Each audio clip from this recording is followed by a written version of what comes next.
안녕하세요, 여러분. 정보 디자이너 센입니다.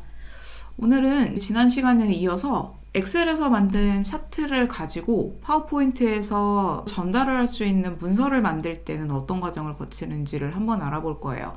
이전에 만들었던 차트 변형 방식이나 여러분들 보고 계시는 버블 차트 작업 방식이 궁금하신 분들은 중간에 카드로 달아드릴 테니까 참고해 주시면 좋을 것 같고요. 엑셀에서 기본적인 차트 옵션을 써서 이런 형태의 기본형을 만들었다라고 해도 이 자료를 보고자 하는 사람이나 분석하려고 하는 사람들한테 문서 형태로 데이터를 전달하기에는 어려운 부분들이 있죠. 그래서 이때는 어떻게 하느냐? 우리가 만들어 놓은 차트를 가지고 파워포인트로 넘어가서요. 완료를 해주시면 됩니다. 자, 일단은 차트를 선택해 주시고요. 파워포인트로 한번 넘어가 볼까요? 차트 선택해서 컨트롤 C로 복사 한번 해주고요. 네, 그리고 파워포인트로 넘어와서 컨트롤 V로 붙여넣기 한번 해줄게요. 보시는 것처럼 전체적인 파워포인트 내용을 먼저 넣어놓고 그래프만 넣어둔 상황인데 오른쪽에 있는 이 내용들은 이제 범례에 해당되는 부분들입니다. 그라데이션으로 잡아서 이렇게 수치를 넣는 방식으로 편집을 해놨고요. 요거 같은 경우에는 제가 약간 테스팅용으로 넣어둔 거긴 한데 그 전체적인 가맹점의 연평균 매출액이 지금까지는 그냥 숫자로만 나열되어 있는 거잖아요. 근데 이게 체감상으로 오게 하려면 가장 큰 원의 크기부터 가장 작은 원의 크기 이렇게 나눠서 표현하는 방식이 있을 것 같아서 미리 범례 형태로 잡아놨고요. 그리고 복사한 그래프도 살짝 크기를 키워서 물론 원의 크기는 다시 한번 그래프를 비교해가지고 넣는 방식이 물론 있을 거예요.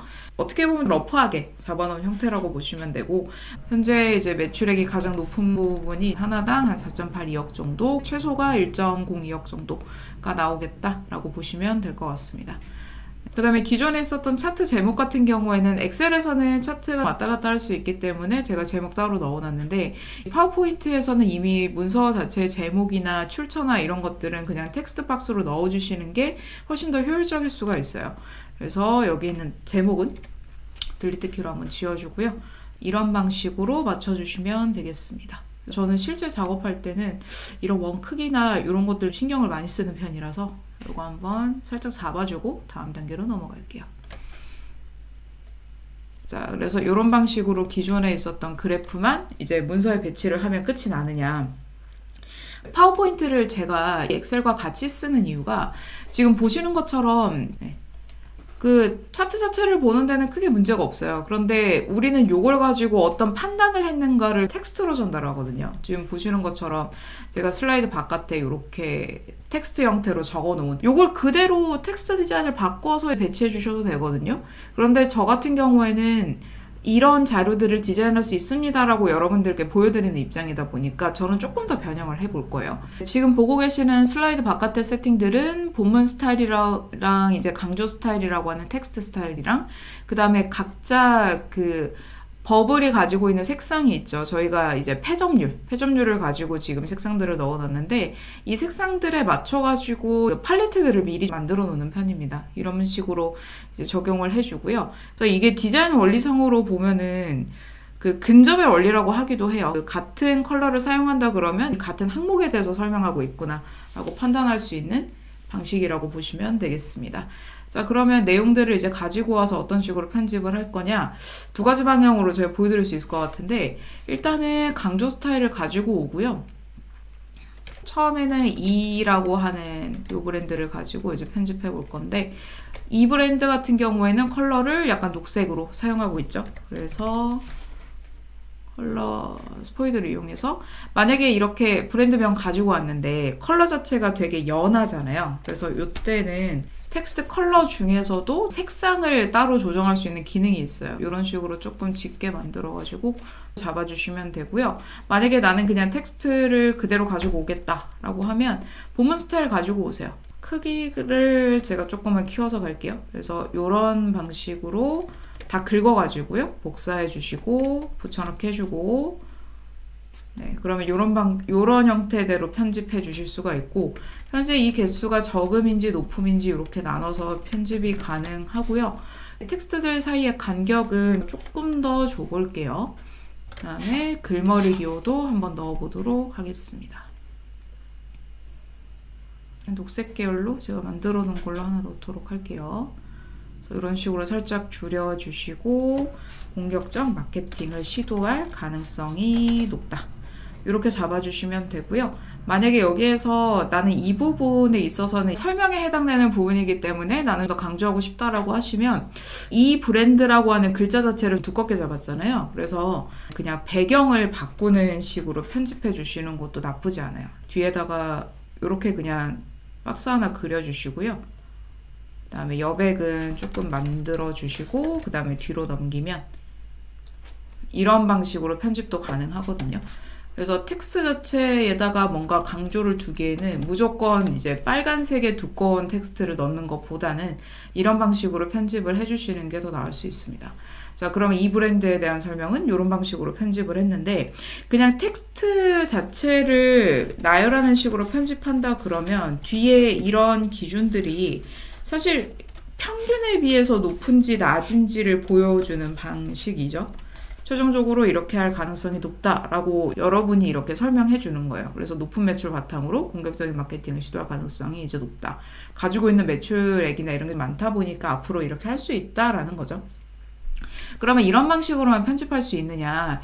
그러기에는 제가 A 브랜드를 하나 더 만들어 놨죠. 여기에서 조금 더 디자인을 바꾸려고 한다 그러면 어떤 방식으로 하실 수 있냐면 이 브랜드를 컨트롤 쉬프트를 내려가지고 그 다음에 A 브랜드로 바꿔주신 다음에 A 브랜드는 지금 컬러가 조금 더 연하죠. 이렇게 되면은 거의 안 보이거든요. 이것도 마찬가지예요. 같은 톤에서 지금 작업하는 거다 보니까 이런 식으로 아예 바꿔서 가시는 것도 괜찮습니다. 자, 그러면 여기에다가 지금 매장 수랑 신규 개점률, 매출액 이런 것들은 어떻게 표현을 하느냐. 땡땡으로 되어 있는 공식적인 명칭은 쌍점이에요. 쌍점으로 되어 있는 앞뒤 이제 텍스트들은 파워포인트로 작업을 할 때는 쪼개주세요. 이렇게 분리를 해주시면 되는데 이렇게 갈 건데요. 요거 확대해서 봅시다. 이런 방식으로 잡아줄 거고 나와 있는 게 매장수, 개점률 하나, 둘, 셋, 네 개. 네 개죠. 그러면 파워포인트 디자이너들은 약간의 쾌재를 부르면서 아 이거 이렇게 쪼개버리면 되겠다라고 생각합니다. 그리고 나서 다시 그룹화를 지워주고 조금 줄입니다. 너무 넓어가지고 그 간격이 너무 커서 다시 한번 조정해 줄게요. 그리고 흰색으로 한번 채워주고요. 윤곽선은 조금 얇게 갈까요? 이렇게 한번 봅시다. 그럼 이런 방식으로 만들어 주실 수가 있고 여기서 다시 확장해서 여기에다가 본문 스타일 텍스트를 가지고 오시고요. 크기 줄이셔도 괜찮습니다. 그리고 이런 내용들을 옮겨 볼게요.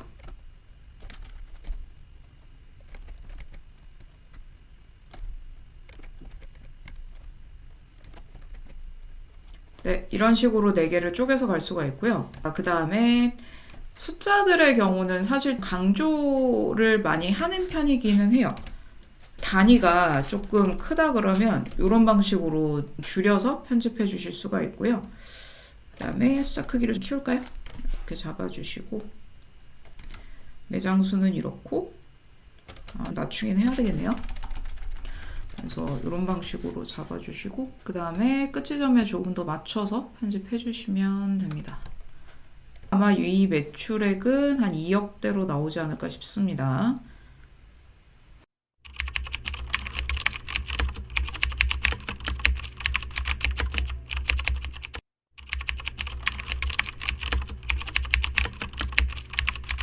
자, 제가 왜 이렇게 숫자들을 오른쪽으로 밀어서 표현을 했느냐. 이 공간을 남기고 싶어서였어요.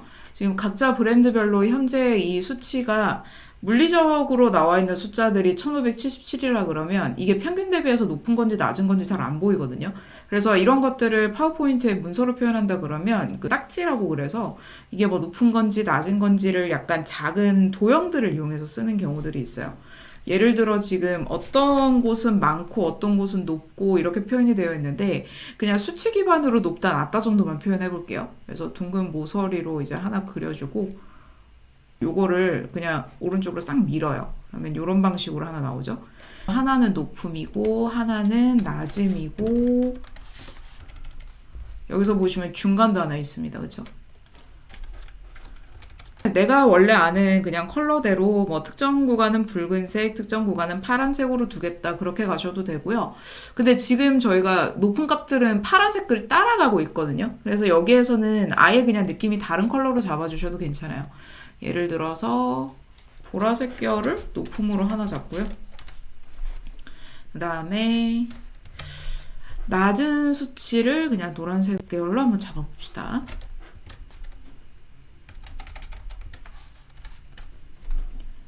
그리고 중간이 참 애매해요. 그죠? 중간은 약간 회색조로 해서 요거는 제가 진짜 예시로 보여드리는 거라서 여러분들만의 또 색상 구조를 잡으셔도 괜찮습니다. A 브랜드의 경우는 매장수 1577개라는 건 꽤 높은 수준인 거거든요. 가맹점 신규 개점률도 높은 수준이고 매출액이 중간 정도의 순위이고 회점률은 낮음이고 이런 형식대로 이제 볼 수 있겠죠. 매출액은 중간이고 자, 회점률은 낮음으로 둡니다.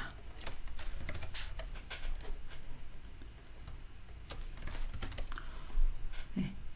이런 방식으로 보게 되면 숫자 자체에 집중하시는 분들은 숫자에 집중하실 수가 있고 아닌 분들은 높음인지 중간인지 뭐 낮은 수준인지 이렇게 보실 수도 있습니다. 숫자를 지금 브랜드를 따라가기 조금 애매해서 약간 무채색으로 다시 바꿀게요. 그래서 이런 방식으로도 편집하실 수가 있고 그리고 여기에다가 이제 텍스트 한번 넣어볼까요? 본문 스타일에 있는 텍스트를 하나 끌어와 가지고 부가적인 설명 복사해서 이런 형태대로 잡아주실 수 있습니다. 그러면 도형 그려놓은 거 있으니까 저희는 하나 내려가지고요. 지금 제가 내리거나 뭔가 그 새로운 도형들을 만들고 있는 것들은 대부분 컨트롤 쉬프트 키 눌러서 클릭 앤 드래그 하고 있는 겁니다. 이런 방식으로 잡아주시고 대신 A 브랜드에 대한 색깔이니까 색상을 바꿔야 될 필요가 있겠죠. 이건 그냥 스포이드 쓰셔도 됩니다. 네, 그래서 이런 형태대로도 잡아주실 수가 있습니다. 그래프나 이제 차트를 본 다음에 거기에 대한 설명 같은 것들도 이제 추가를 해야 된다라고 그러면 이 두 가지 방식을 동시에 쓰시는 게 아니고요. 둘 중에 하나로 선택하시면 됩니다. 두 방식 다 틀린 건 아니에요. 제가 아무래도 손을 많이 댄 그 자료 스타일이다 보니까 아래쪽 디자인으로 이제 생각하시는 경우들이 있는데 제가 지금 작성한 방식들을 보시면 아시겠지만 저는 지금 단축키로 거의 다 사용을 하다 보니까 상대적으로 작업 속도가 빠른 편이거든요. 그런데 만약에 여러분들이 나는 파워포인트로 작업하는 게 익숙하지 않은 편이고 잘 모르겠다라고 하는 상황에서 요거를 무리하게 따라 하시면은 그 작업 시간은 되게 쓸데없이 오래 걸릴 수가 있어요. 그래서 여러분들도 생각을 하셨을 때 첫 번째는 사실 내가 가지고 있는 내용을 얼마나 잘 전달할 것인가 여기에 맞춰주시는 게 좋지만 일단 실무에서 사용하게 되는 파워포인트나 엑셀 같은 프로그램에서는 내가 이 시간 안에 잘 해낼 수 있는가도 굉장히 중요한 요소거든요. 그래서 이런 형태대로 내가 뭔가 참고를 할 수 있는 내용이 있다 그러면 평상시에 많이 연습해 주시는 게 좋아요. 새로운 거를 바로 필요한 상황에 적용할 수 있는 경우는 거의 없고요. 저 같은 경우에도 이런 식으로 보게 되는 자료에 따라서 평상시 연습을 해놓고 그 다음에 필요한 상황에 맞춰서 다르게 바꿔간다 이렇게 생각하시면 될 것 같아요. 그래서 최종적으로 보게 되시면은 이런 형태대로 지금 편집이 되어 있는데 이 둘 중에 하나로 선택해 주시면 좋고 나는 조금 더 응용해보고 싶다 그러면 여기에서 또 텍스트의 위치라든지 이런 것들을 바꿔서도 가질 수가 있습니다. 아마 이 자료 같은 경우에는 제가 나중에라도 그래프를 응용을 하거나 할 때 종종 보여드릴 수 있을 것 같아요. 네, 그러면 여기까지로 해서 이 커피 프랜차이즈 현황이라는 시장 분석을 하는 내용들을 차트로 만들고 거기에 따라서 우리가 텍스트로 확인할 수 있는 부분들을 이렇게 정리하는 방법까지 오늘은 주로 파워포인트 위주로 한번 알아봤습니다. 도움 되셨다면 좋아요 버튼 한 번씩 꾹 눌러주시길 부탁드리고요. 나중에도 비슷한 내용으로 보고 싶다라고 하시면 구독과 알림 설정 해주시면 저한테 조금 더 도움이 될 것 같습니다. 네, 그러면 긴 시간 동안 수고 많으셨고요. 저는 다음에 뵙겠습니다.